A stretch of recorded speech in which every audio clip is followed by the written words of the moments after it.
भृगु आश्रम बलिया वाराणसी से 145 किलोमीटर तथा बलिया शहर से लगभग 2 किलोमीटर दक्षिण में स्थित है। यह पूर्वोत्तर रेलवे तथा गोरखपुर, आजमगढ़, मऊ तथा बिहार के अन्य शहरों से भी जुड़ा हुआ है। राष्ट्रीय राजमार्ग 19 तथा राजमार्ग 1 से भी यह जुड़ा हुआ है। बाबतपुर वाराणसी के एयरपोर्ट से ये लगभग 160 किलोमीटर की दूरी पर स्थित है। बलिया राजा बलि की राजधानी कही जाती है। बलिया को रामायण के वाल्मीकि ऋषि से व्युत्पन्न भी माना जाता है। यहाँ वह गंगा के रेत से इस स्थान को उत्सर्जित कराए थे।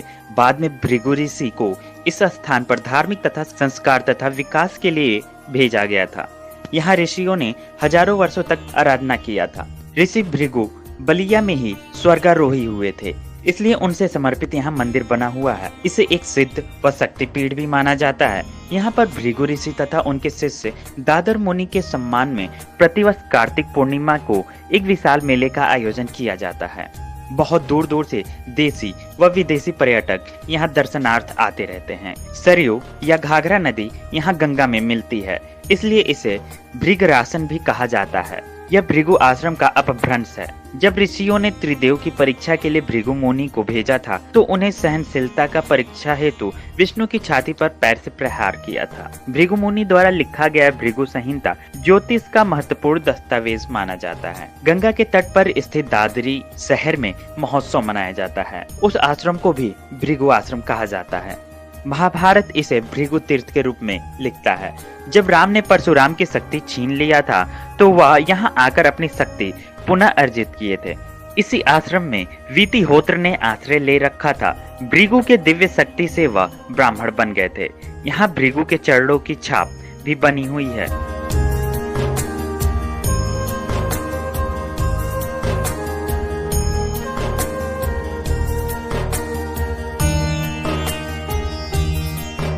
पद्म पुराण के उपसंहार खंड की कथा के अनुसार मंदराचल पर्वत पर हो रहे यज्ञ में ऋषि मुनियों के बीच इस बात पर विवाद छिड़ गया कि त्रिदेव ब्रह्मा, विष्णु, महेश में सबसे श्रेष्ठ कौन है। देवों की परीक्षा लेने के लिए ऋषि मुनियों ने महर्षि भृगु को परीक्षक नियुक्त किया। त्रिदेवों की परीक्षा लेने के क्रम में महर्षि भृगु सबसे पहले भगवान शंकर के कैलाश पर्वत पर पहुंचते हैं, जहां उन्हें भगवान शंकर अपनी पत्नी सती के साथ विहार करते हुए नजर आते हैं। नंदी आदि रुद्रगणों ने महर्षि को प्रवेश द्वार पर ही रोक दिया।